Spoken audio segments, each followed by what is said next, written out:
Olá, hoje a gente mergulha num peixe que é, nossa, pura beleza. O Beta Crown Tail. Temos aqui um guia bem completo sobre ele.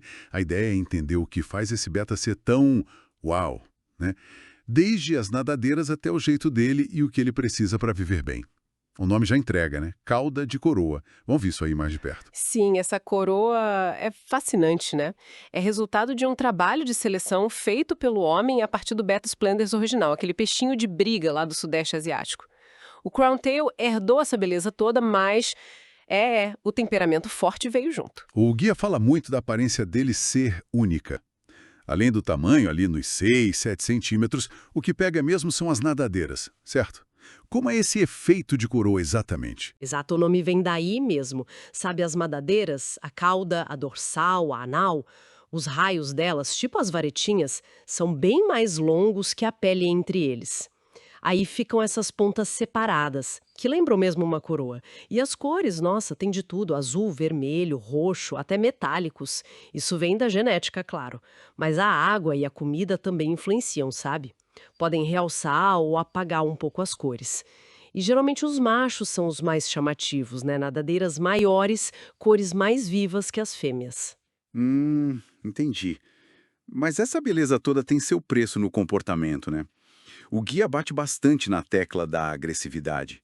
Como isso na prática para quem quer ter um... Olha, na prática, isso significa uma regra básica, fundamental.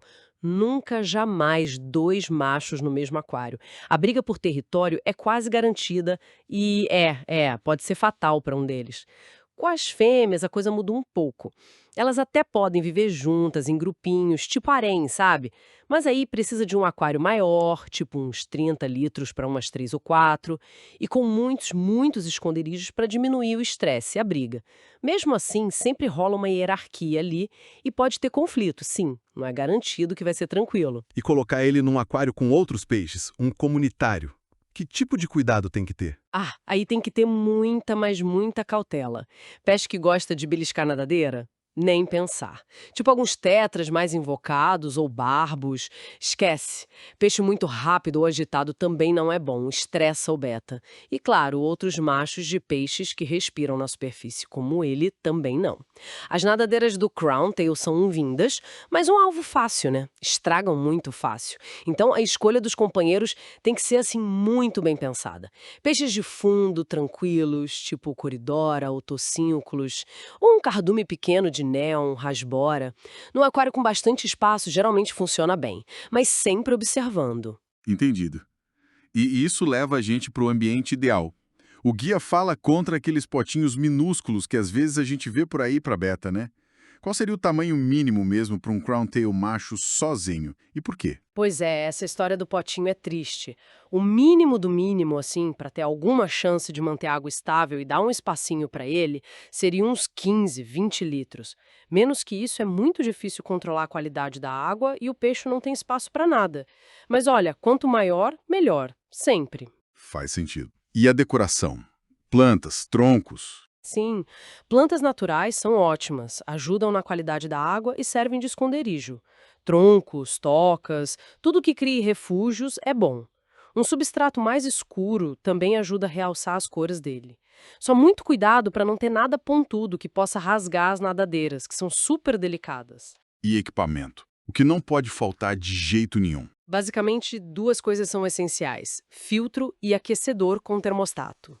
O filtro ele precisa ter um fluxo de água bem suave. Correnteza forte estressa o peixe e, de novo, pode machucar as nadadeiras do cronteio. Aqueles filtros de esponja ou internos pequenos que dá para regular a saída da água são boas opções. Ah, o fluxo suave. Importante. E o aquecedor, fundamental. São peixes de água quente, tropical, precisam da temperatura estável, ali entre 24 e 28 graus Celsius. Variação de temperatura, água fria, isso derruba a imunidade deles, sabe? Ficam lentos, param de comer e aí as doenças aparecem rapidinho. E a água em si, bom, pH ali entre 6,5, 7,5, dureza mais para baixo ou média, e as trocas de água, né? Trocar uns 20, 30% toda semana é crucial. Falando em saúde, a comida parece ser outro ponto crítico. O guia diz que são carnívoros. Como montar a dieta ideal para eles? Isso, carnívoros. Então, a base pode ser uma ração boa, feita especificamente para beta, rica em proteína. Mas o ideal mesmo é variar. Oferecer algumas vezes por semana comida viva ou congelada, tipo artêmia, dáfnia, larva de mosquito. Isso dá outros nutrientes e estimula o instinto de caça deles, é mais natural. E tem algum erro comum na hora de alimentar que a gente deve evitar? Ah, com certeza. O principal é dar comida demais. Superalimentação. A gente tem que dar pouquinho, 1 ou 2 vezes por dia, só o que ele come em uns 2 minutos no máximo.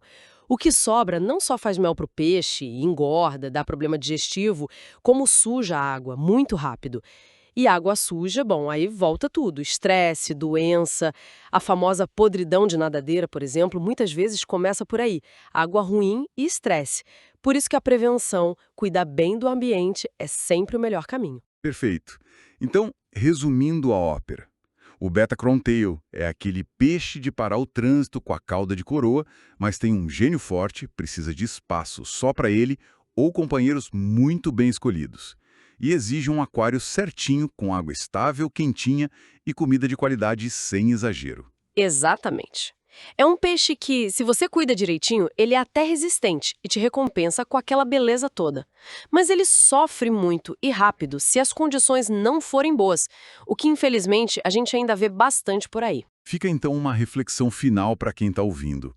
Quando a gente se dedica tanto para criar um ambiente tão específico, tão controlado para um peixe como o Crowntail, com essa beleza e essa agressividade toda, o que será que isso diz sobre como a gente lida com a natureza, com o selvagem, mesmo que seja dentro de um aquário em casa?